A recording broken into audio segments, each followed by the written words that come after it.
everyone, and welcome back to Story of the World Highlights. Today we'll be discussing Chapter 17, which takes place primarily in China. To get started, the first part of the chapter talks about the Boxer Rebellion. So remember how we talked about the scramble for China and how a lot of Europe wanted to get parts of China for themselves? Well, this was coming true. We saw Russia trying to capture Manchuria. We saw German occupying areas in the south and central China. And we even saw the British seizing Weihai near the Yellow Sea in 1898. Now, with this increased influence of Westerners and foreigners in China, we saw a lot of Chinese start to get frustrated with this intrusion, invasion, whatever you want to call it, of the foreigners in China. And just like other countries that had feelings about wanting independence and outside people gone, there was a secret society that formed that was very popular in China.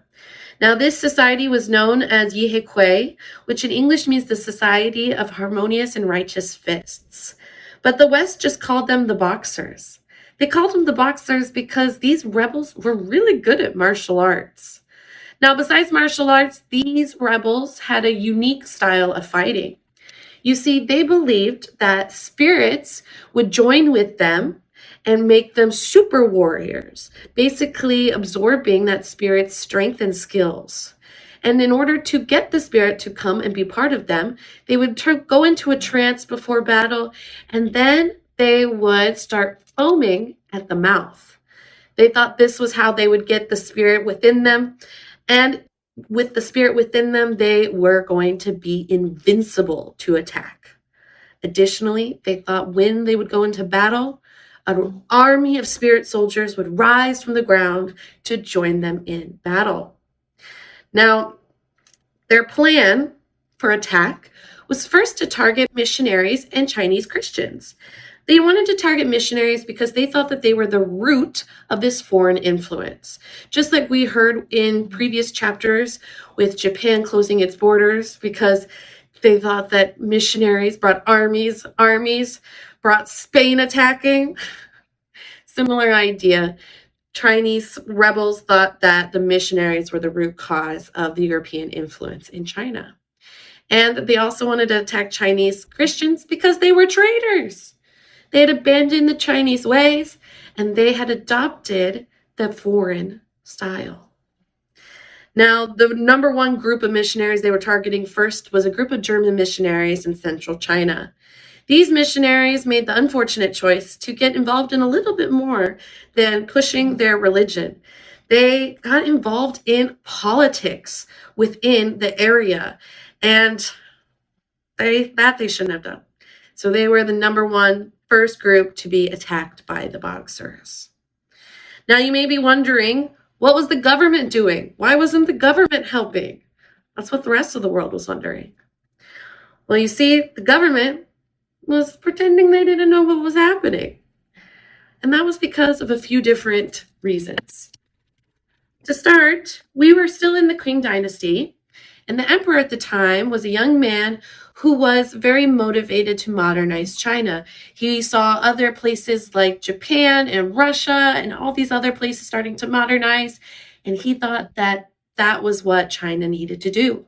So when he became emperor, he started immediately pushing lots of new change to modernization. And the Chinese people were not into it. They thought that this was abandoning the Chinese way. They thought this was much too like the Europeans, and they didn't want that. And the person to really notice what was happening was the emperor's Aunt Cixi, Empress Dowager. Now, Aunt Cixi, she was the real person in charge, to be honest. She saw her nephew as making silly, foolish decisions that were upsetting everyone and would get him thrown out of the palace. So she decided to banish him to the island in the middle of the lake at the palace. And she started to control the ruling of China. Now, Cixi, she really didn't like the foreigners. So she kind of agreed with what the Boxers were doing. She didn't have a problem with it. And so the Boxers kept going on and fighting and attacking all foreign influence in China. They were pulling up railway lines because they said that the railroads were bought and made by the Europeans to transport European soldiers and supplies through China. That the Chinese didn't want those, they were not for their benefit, so they started destroying the railroads.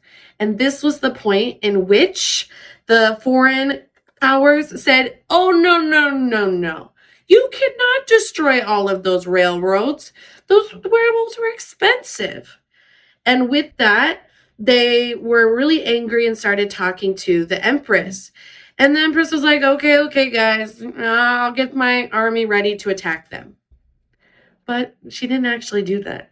She just said that and pretended to be on the side of the West. Instead, she kept letting the Boxers do what they were doing because, again, she was really supportive of it. Now, at this point, foreigners were fleeing to the capital, Beijing, where all the foreign embassies were. All the foreign embassies were located on something known as the legation compound, a giant section where all of the embassies together were located within a walled area called the compound.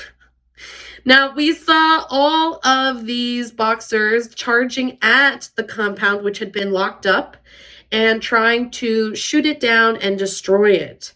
Now, inside this compound, between soldiers and foreigners, we had around 950 people there, and they ran out of food quickly. Luckily for them, they had around 150 racehorses there, and they ended up eating a lot of those horses to survive. Now, reinforcements did come.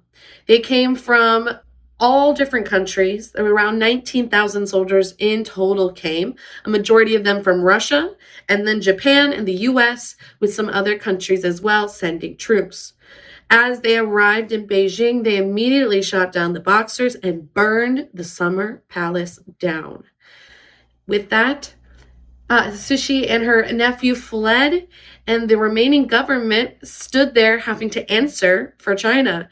They looked at the world powers and were like, it wasn't me, I promise. It was all the Empress, not me. And they had to agree to a treaty. This treaty punished the Boxers and punished the government officials that were in support of the Boxers during this time. Additionally, they were told that they would have to rebuild all those railroads that the Boxers destroyed and pay $333 million to the rest of the world that was impacted. So with this, the world decided that next, after this treaty was done, Cixi could come back, but she would have to agree to allow all schools to become modern, for different things to become more modern, for government officials to go and observe government officials in the West so that they would be better at leading modern government. And with this, Cixi agreed. But 7 years later, she did die, leaving her 3-year-old son in charge. So with that, we finish the Boxer Rebellion. Next up was talking about Russia and Japan. So shortly after the Boxer Rebellion, we saw a lot of troops from Russia still in Manchuria. In Manchuria, Russia decided they wanted to build a railroad from Harbin to Port Arthur. And they wanted Port Arthur because Port Arthur was in the Yellow Sea, and that connected to the Pacific Ocean. So it would be a great port to get supplies and troops from the Pacific Ocean to Russia's coast. Now, they got Port Arthur from China by renting it. They paid lots of money to have access to it for 25 years. And so they used that time to start building up their troops in that area and their supplies in that area for their eventual takeover of it. Now, with that, they also decided that they wanted to expand their reach into Korea. But Japan saw what was happening and they were not into it at all. They sent a letter to Russia. They chose to send a letter to Russia regarding this because they wanted to be mature. They wanted to send a nice letter and be diplomatic. And they sent this letter and it said, "Hi, Russia. Please leave." What they really meant was, "Don't you dare touch Korea." And Russia received the letter and went, "No, I'm staying." And they were thinking, Japan is so weak. They just began to become modern. I've been modern for a long time. They could never destroy me. I have the top 3 nations. I'm one of the top 3 navies in the world. And with this in mind, Japan decided to start a war with Russia. Now, Russia, again, did not think anything of Japan. They weren't scared of Japan at all. And so they didn't protect their boats in Port Arthur, and they were just relaxed. And Japan, who had been becoming stronger and stronger since the Meiji Restoration, they had all of their boats ready to go, and they decided to do a midnight sneak attack. So on February 9th, 1904, around 12 o'clock in the morning, they snuck towards Port Arthur. They even had all of their lights off so that no one would detect their ship coming. When they got close enough, they sent torpedoes at 2 of the top battleships in the Russian fleet. Now, to the commanders that were on shore, they had heard these gunshots and fires going on, but they just thought it was a battleship doing target practice in the middle of the night. So they thought nothing of it. But by 12:30, the Japanese had sunk both of the 2 top battleships of the Russian fleet, and they were so happy with their victory. 2 months later of continuous fighting, we had more ships getting sunk by the Japanese. The Japanese ended up, after 140 days of continuously attacking and sinking ships, they were able to sink the number 1 ship in the Russian fleet.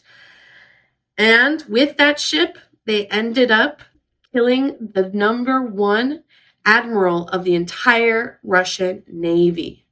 So now, without their number 1 admiral and without their best ships, they really just had to surrender to Japan.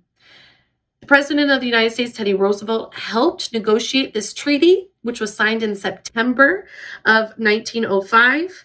And this treaty said that Russia would have to give up all plans to attack Korea, and Russia would have to give its area in Manchuria to Japan, as well as some other pieces of land it owned to Japan. And with this, the world saw that China wasn't the big power in Asia. It was Japan. That's it for chapter 17. I'll see you next time.